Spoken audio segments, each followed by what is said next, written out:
Well, the tornado warning just expired. Here's the backside of that nasty rain.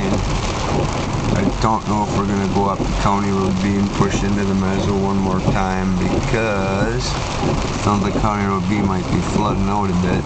However, we're just below Siren right here. And it still seems like there's a bit of a little hook in there worth watching.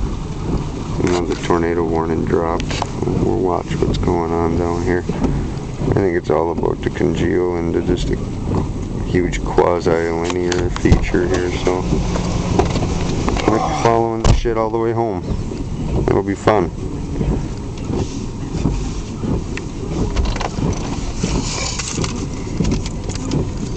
There's a pretty distinct couplet over Frederick. There wasn't any reports of any tornadoes that I've noticed yet. Well, does that mean anything? Not necessarily.